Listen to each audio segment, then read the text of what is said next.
معزز و مکرم، محترم و محتشم مصلیان کرام، حاضرین اعظام، سامعین کرام، ناظرین اعظام، السلام علیکم ورحمۃ اللہ وبرکاتہ۔ الحمد للہ وحدہ والصلاة والسلام علی من لا نبی بعدہ وعلی آلہ واصحابہ المکرمین عندہ، اما بعد فاعوذ باللہ من الشیطان الرجیم، بسم اللہ الرحمن الرحیم، فاسألوا اہل الذکر ان کنتم لا تعلمون۔ آمنت باللہ صدق اللہ مولانا العظیم وبلغنا رسوله النبی الامین المکین المعین المبین المتین الکریم ونحن على ذلك لمن الشاہدین والشاکرین والحمد للہ رب العالمین۔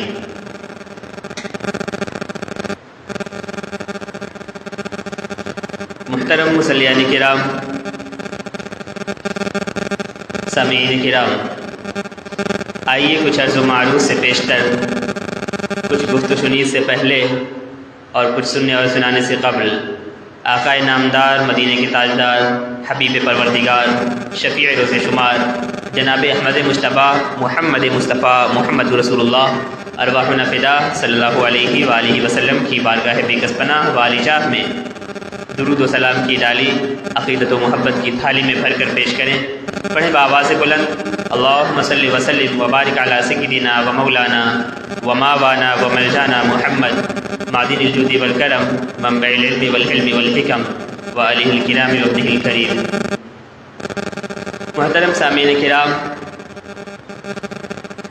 خطبہ مسنونہ کے بعد میں نے جس آیہ کریمہ کی تلاوت کی ہے اور تلاوت کر کے اپنے آپ کو مشرف و شرف یاب کیا ہے، پروردگار کائنات کا ارشاد پاک ہے، فاسألوا اہل الذکر ان کنتم لا تعلمون، کہ فاسألوا سو پوچھ لیا کرو اہل علم سے، اہل علم سے جانکاری لے لیا کرو، ان کنتم لا تعلمون، اگر تمہیں جانکاری نہ ہو۔ تو اللہ پاک کا اس آیہ مبارکہ میں فرمان ہے کہ جس چیز کا تمہیں علم نہ ہو اس چیز کا علم اہل علم سے لے لیا کرو۔ اس سے ہمیں اس بات کا اندازہ ہوتا ہے کہ علم کی کیا اہمیت ہے۔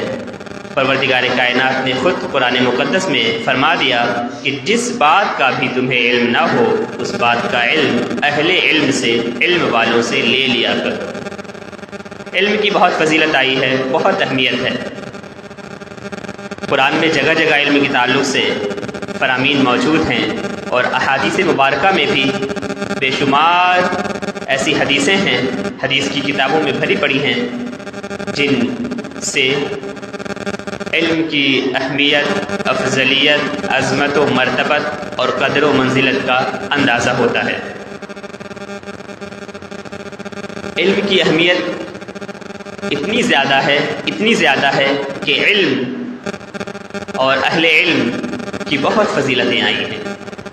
فقیہ واحد، یہاں تک کہ تاجدار کائنات صلی اللہ علیہ وآلہ وسلم نے یہاں تک فرما دیا کہ فقیہ واحد اشد علی الشیطان من 1000 عابد، کہ ایک فقیہ، ایک علم والا، فقہ کی نالج رکھنے والا، فقہ کی جانکاری رکھنے والا، ایک فقیہ، ایک عالم، ایک علم والا شیطان پر 1000 عابدوں سے زیادہ بھاری ہوتا ہے۔ شیطان ہے 1000 عابدوں کو بہت آسانی سے بہکا سکتا ہے، لیکن فقیہ جب ہوگا، جب علم والا ہوگا، جس کے پاس علم ہوگا، اس کو اتنی آسانی سے بہکا نہیں سکتا۔ شیطان پر وہ 1000 عابدوں سے بھاری ہوتا ہے، 1000 عابدوں سے زیادہ۔ یہ اللہ کے رسول فرما رہے ہیں۔ قرآن مقدس میں اللہ پاک کا فرمان ہے، شہید اللہ انہ لا الہ الا ھو والملائکۃ واولو العلم قائما بالقسط لا الہ الا ھو العزیز الحکیم۔ سورہ آل عمران آیت نمبر 18 ہے۔ اللہ پاک نے فرمایا کہ شہید اللہ انہ، اللہ نے اس بات پر گواہی دی کہ اس کے سوا کوئی لائق عبادت نہیں، اللہ کے سوا کوئی لائق عبادت نہیں، کوئی عبادت کے لائق نہیں، اور فرشتوں نے اور علم والوں نے بھی، اور ساتھ یہ بھی کہ وہ ہر تدبیر عدل کے ساتھ فرمانے والا ہے، عدل کے ساتھ ہر تدبیر فرمانے والا ہے، اور اس کے سوا کوئی لائق پرستش نہیں، وہی غالب حکمت والا ہے۔ اللہ پاک نے قرآن مقدس میں یہ فرمایا۔ حدیث پاک میں اللہ کے رسول صلی اللہ علیہ وآلہ وسلم کا فرمان ہے، حضرت ابن عباس، حضرت عبداللہ ابن عباس رضی اللہ عنہما یہ حدیث روایت کر رہے ہیں، وہ بیان کر رہے ہیں کہ رسول اللہ صلی اللہ علیہ وآلہ وسلم نے فرمایا کہ فقیہ واحد اشد علی الشیطان من الف واحد من الف عابد۔ اللہ کے رسول کا فرمان ہے کہ ایک فقیہ، ایک علم والا، ایک اہل علم شیطان پر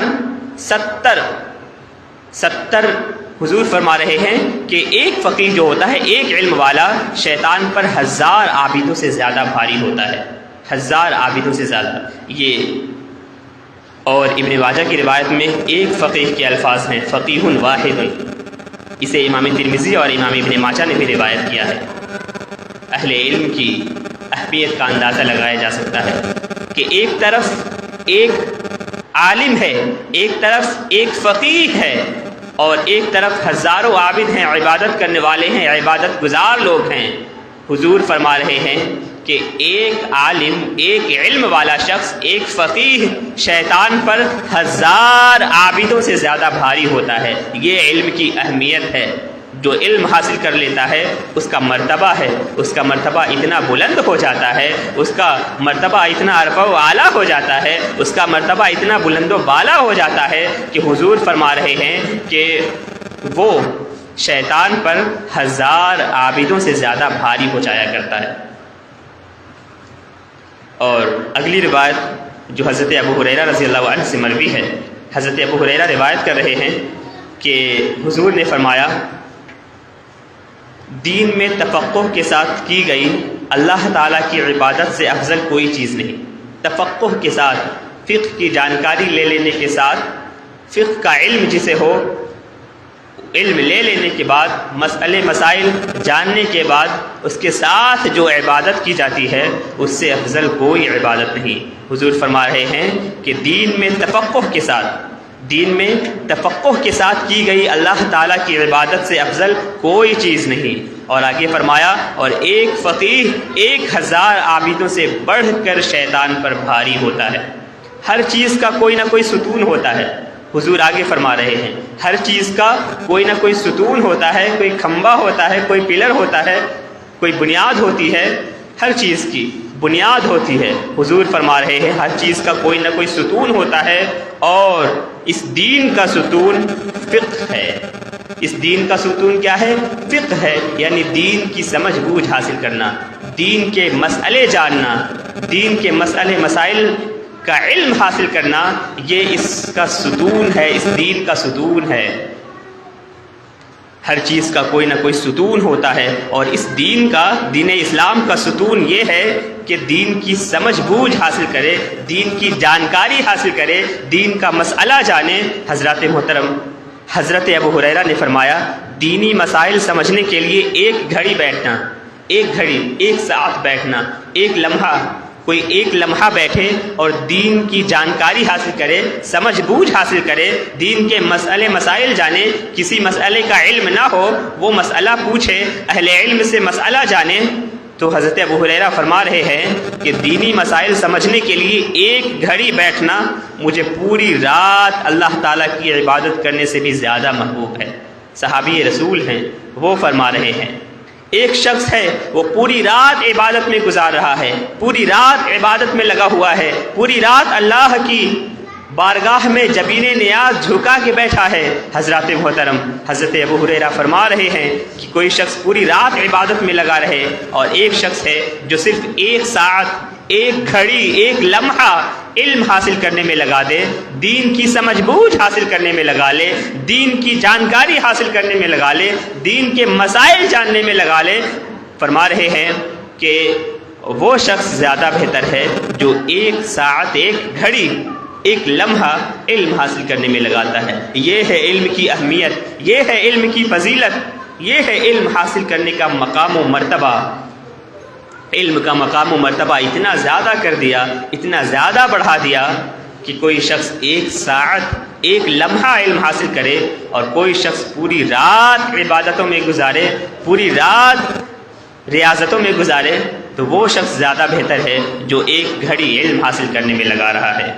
اسے امام دارقطنی، طبرانی نے مختصراً اور بہقی نے روایت کیا ہے۔ اگلی حدیث حضرت حذیفہ رضی اللہ عنہ بیان کرتے ہیں۔ وہ بیان کر رہے ہیں، وہ روایت کرتے ہیں کہ تاجدار کائنات صلی اللہ علیہ وآلہ وسلم نے فرمایا کہ علم کی کثرت عبادت کی کثرت سے بہتر ہے۔ علم کی کثرت عبادت کی کثرت سے بہتر ہے۔ اس سے کیا پتہ چلا کہ ایک شخص ایسا ہے جو زیادہ سے زیادہ علم حاصل کرنے میں اپنا وقت صرف کر رہا ہے، اور ایک شخص ایسا ہے جو عبادت و ریاضت میں اپنا وقت لگا رہا ہے۔ ایک شخص ایسا ہے جو اپنا وقت زیادہ سے زیادہ دین کی جانکاری حاصل کرنے میں لگا رہا ہے، اور ایک شخص ہے جو زیادہ سے زیادہ اپنا وقت اللہ کی عبادت میں گزار رہا ہے۔ تو حضور فرما رہے ہیں کہ جو شخص علم حاصل کرنے میں اپنا وقت لگا رہا ہے، جو شخص اپنا زیادہ وقت علم حاصل کرنے میں، دین کی جانکاری حاصل کرنے میں، دین کی سمجھ بوجھ حاصل کرنے میں لگا رہا ہے، دین کی فہم حاصل کرنے میں لگا رہا ہے، مسئلے کی جانکاری میں لگا رہا ہے، حضور فرما رہے ہیں کہ وہ شخص زیادہ بہتر ہے جو شخص علم حاصل کرنے میں اپنا زیادہ وقت صرف کر رہا ہے۔ حضرات محترم، اس لیے کہ عبادت اگر کامل ہوگی تو علم کی وجہ سے، علم نہیں ہوگا تو عبادت بھی ناقص رہ جائے گی۔ حضرات محترم، اس لیے ہمیں چاہیے کہ ہم اپنا وقت زیادہ سے زیادہ علم حاصل کرنے میں لگائیں، زیادہ سے زیادہ۔ جب ہمیں وقت ملے قرآن پڑھیں، قرآن کے تراجم پڑھیں، قرآن کی تفاسیر پڑھیں، فقہ پڑھیں، حدیث پڑھیں، حدیث کی تشریحات پڑھیں، شروحات پڑھیں۔ حضرات محترم، اللہ تبارک و تعالیٰ سے دعا ہے کہ ہم سب کو زیادہ وقت علم حاصل کرنے میں لگانے کی توفیق سے نوازے۔ اس حدیث کو، یہ جو حدیث بیان ہوئی، حضرت حذیفہ بیان کر رہے ہیں کہ رسول اللہ صلی اللہ علیہ وسلم نے فرمایا کہ علم کی کثرت عبادت کی کثرت سے بہتر ہے۔ علم کی کثرت عبادت کی کثرت سے بہتر ہے۔ کوئی شخص علم حاصل کرنے میں اپنا زیادہ وقت صرف کر رہا ہے، اور کوئی شخص ایسا ہے جو علم حاصل کرنے میں اپنا وقت صرف کر رہا ہے۔ تو حضور فرما رہے ہیں کہ جو شخص عبادت کرنے میں اپنا زیادہ وقت صرف کر رہا ہے، وہ شخص جو علم حاصل کرنے میں زیادہ وقت صرف کر رہا ہے، اس عبادت کرنے والے شخص سے زیادہ بہتر ہے۔ اور حضور فرما رہے ہیں کہ تمہارے دین کی بھلائی تقویٰ میں مضمر ہے۔ تقویٰ، جو اللہ کا تقویٰ اختیار کرتا ہے، دین کی بھلائی جو ہے اسی میں مضمر ہے، اسی میں پوشیدہ ہے۔ جو جتنا زیادہ تقویٰ شعار ہوگا وہ اتنا زیادہ علم والا ہوگا۔ اس حدیث کو امام حاکم اور طبرانی نے روایت کیا ہے۔ حضرت جابر رضی اللہ عنہ سے مروی ہے کہ رسول اللہ صلی اللہ علیہ وآلہ وسلم نے فرمایا کہ علم دو طرح کے ہیں۔ علم کے تعلق سے بیان فرمایا، اب یہاں یہ فرما رہے ہیں کہ علم دو طرح کے ہیں۔ کیسے کیسے؟ تو آگے فرما رہے ہیں کہ ایک علم دل میں ہوتا ہے، ایک علم ایسا ہوتا ہے جو دل میں ہوتا ہے، اور یہ علم نافع ہے، اور ایک علم زبان پر ہوتا ہے۔ ایک علم وہ ہوتا ہے جو دل میں ہوتا ہے، اسے علم نافع کہتے ہیں۔ یہ جو علم ہے نافع ہے، نفع بخش ہے، فائدہ مند ہے۔ اور ایک علم وہ ہے جو زبان پر ہوتا ہے، یہ ابن آدم پر اللہ تعالیٰ کی حجت ہے۔ اس حدیث کو امام خطیب بغدادی نے مرفوعاً، اور امام دارمی اور امام ابن شیبہ اور امام حسن بصری نے مرسلاً روایت کیا ہے۔ اور ایک اور روایت میں حضرت عائشہ رضی اللہ عنہا سے مروی ہے، وہ روایت کرتی ہیں کہ علم دو طرح کے ہیں۔ حضرت عائشہ رضی اللہ عنہا روایت کر رہی ہیں کہ علم دو طرح کے ہیں، ایک علم دل میں راسخ ہو جاتا ہے، دل میں بیٹھ جاتا ہے، اور ایک علم زبان پر جاری ہوتا ہے۔ ایک علم ایسا ہوتا ہے جو دل میں راسخ ہو جاتا ہے، اور ایک علم ایسا ہوتا ہے جو زبان پر جاری ہو جاتا ہے۔ بس یہ دوسرا علم جو ہے اللہ تعالیٰ کے بندوں پر حجت ہے، دلیل ہے۔ اگر وہ اس علم پر، یہ جو علم حاصل کیا، اگر اس علم پر عمل نہیں کرے گا تو یہ وہ علم کے خلاف ہوگا۔ حضرات محترم، اس لیے ہمیں چاہیے کہ جو بھی علم ہم حاصل کریں، دین کی جو بھی سمجھ بوجھ ہم حاصل کریں، دین کی جو جانکاری ہمیں حاصل ہو اس پر ہم عمل بھی کریں۔ ہمیں نماز کے تعلق سے جانکاری حاصل ہوئی تو ہم جتنی حدیثیں ہم نے پڑھی تو ہمیں چاہیے کہ ان پر عمل بھی کریں۔ ہم نے جن موضوعات پر حدیثیں پڑھی یا قرآنی آیات پڑھی تو ہمیں چاہیے کہ ہم ان پر عمل بھی کریں۔ یہ زیادہ بہتر ہے تاکہ جن باتوں کا ہمیں علم ہوا ان باتوں پر عمل بھی ہو جائے۔ امام سفیان ثوری ہیں، وہ بیان کر رہے ہیں، وہ فرما رہے ہیں کہ اگر نیک نیتی سے علم حدیث حاصل کیا جائے، نیک نیتی کے ساتھ، اچھی نیت کے ساتھ اگر علم حاصل کیا جائے، علم حدیث حاصل کیا جائے تو یہ اس سے بہتر، اس سے افضل عمل اور کوئی نہیں ہے۔ ایک طرف سارے اعمال ہیں، بہت سارے اعمال، ایک طرف ایک شخص نمازیں پڑھ رہا ہے، روزے رکھ رہا ہے، زکوٰۃ ادا کر رہا ہے، حج ادا کر رہا ہے، بہت ساری نیکیاں کر رہا ہے، بہت سارے اعمال صالحہ کر رہا ہے، نیک اعمال کر رہا ہے، لیکن فرما رہے ہیں کہ ایک شخص علم حاصل کرنے میں اپنا وقت صرف کر رہا ہے تو یہ علم حاصل کرنا ان ساری چیزوں سے افضل ہے اور بہتر ہے، ان ساری چیزوں سے افضل اور بہتر ہے۔ اس لیے ہمیں چاہیے کہ ہم زیادہ سے زیادہ وقت علم حاصل کرنے میں لگائیں۔ طلب العلم افضل من صلاۃ النافلہ، کہ علم حاصل کرنا صلاۃ نافلہ سے، نفل نمازوں سے زیادہ افضل ہے اور زیادہ بہتر ہے۔ حضرت ابو ذر رضی اللہ عنہ روایت کر رہے ہیں کہ رسول اللہ صلی اللہ علیہ وسلم نے مجھے ارشاد فرمایا، حضرت ابو ذر ہیں، صحابی رسول ہیں، وہ بیان کر رہے ہیں کہ ایک مرتبہ تاجدار کائنات صلی اللہ علیہ وآلہ وسلم نے ارشاد فرمایا، ہم سے فرمایا کہ اے ابو ذر، تم اس حال میں صبح کرو کہ تم رات بھر جاگ کر اللہ کی کتاب میں سے ایک آیت سیکھ لو تو یہ تمہارے لیے 100 رکعتیں نفل نماز پڑھنے سے بہتر ہے۔ حضور فرما رہے ہیں کہ کوئی شخص علم حاصل کرنے میں اپنا وقت صرف کرے، ایک آیت قرآن کی، صرف ایک آیت سیکھنے میں اپنا وقت صرف کرے، صرف ایک آیت، اور کوئی شخص ایسا ہے جو رات بھر جاگ کر عبادت و ریاضت میں لگا رہا ہے، رات بھر جاگ کر عبادت و ریاضت کر رہا ہے، تسبیح و تحلیل کر رہا ہے، نیک اعمال کر رہا ہے، اعمال صالحہ کر رہا ہے، ایک شخص پوری رات عبادت میں گزار رہا ہے، اور ایک شخص ایسا ہے کہ اپنا وقت علم حاصل کرنے میں لگا رہا ہے، اگرچہ ایک آیت ہی کیوں نہ سیکھے تو ایک آیت سیکھنا یہ رات بھر عبادت کرنے سے بہتر ہے۔ یہ ہے علم کی اہمیت، یہ ہے علم کی فضیلت کہ ایک شخص پوری رات عبادتوں میں گزار رہا ہے، ایک شخص پوری رات ریاضتوں میں گزار رہا ہے، لیکن ایک شخص ایسا ہے کہ صرف ایک آیت سیکھنے میں اپنا وقت گزار رہا ہے، اپنا وقت لگا رہا ہے، تو حضور فرما رہے ہیں کہ وہ شخص زیادہ بہتر ہے جو ایک آیت کا ہی علم صحیح، ایک آیت کا علم حاصل کرنے میں جو وقت لگا رہا ہے وہ شخص رات بھر عبادت کرنے والے سے بہتر ہے۔ اس لیے ہمیں چاہیے کہ ہمیں جتنا بھی وقت مل سکے، جتنا بھی وقت ملے، جب بھی وقت ملے، ہم قرآن سنیں، قرآن پڑھیں، قرآن کی تفسیریں پڑھیں، قرآن کے ترجمے پڑھیں، تاکہ ہمیں معلوم ہو سکے کہ قرآن میں ہمارے لیے اللہ تبارک و تعالیٰ نے کیا پیغام دیا ہے۔ حضرت ابو ذر سے آگے حضور نے فرمایا کہ تم اس حال میں صبح کرو کہ اس دوران تم علم کا ایک باب سیکھ لو، چاہے اس پر عمل کیا گیا ہو یا نہ کیا گیا ہو، تو یہ تمہارے لیے 1000 نفل نماز ادا کرنے سے بہتر ہے۔ کوئی شخص ایسا ہے جو ایک آیت علم سیکھ رہا ہے، ایک آیت کی مقدار، اور کوئی شخص پوری رات عبادت کر رہا ہے، حضور فرما رہے ہیں ایک آیت کی مقدار علم حاصل کرنے والا زیادہ بہتر ہے۔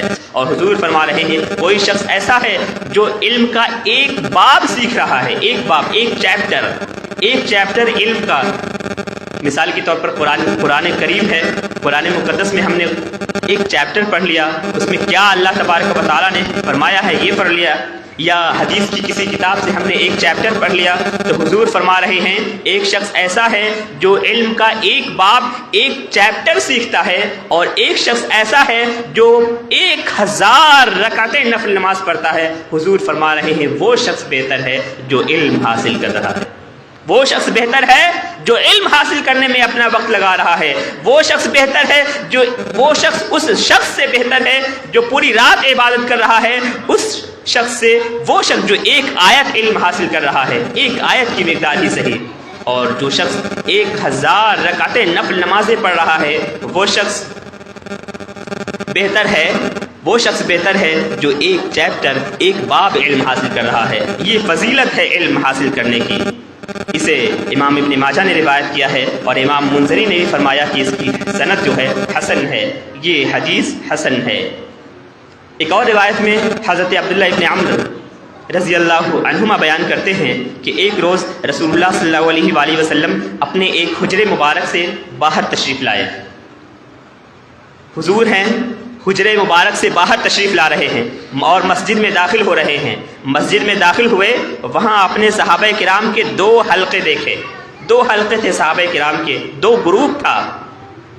ایک حلقے کے لوگ قرآن کی تلاوت کر رہے تھے، ایک حلقہ ایسا تھا کہ گروہ بنا کر، گروپ بنا کر، حلقہ بنا کر قرآن کی تلاوت میں مصروف تھے اور اللہ سے دعا مانگ رہے تھے، اور دوسرا حلقہ ایسا تھا کہ اس حلقے کے لوگ تعلیم و تعلم میں لگے ہوئے تھے، تعلیم و تعلم میں، علم سیکھنے میں، مسئلے مسائل کی جانکاری حاصل کرنے میں لگے ہوئے تھے۔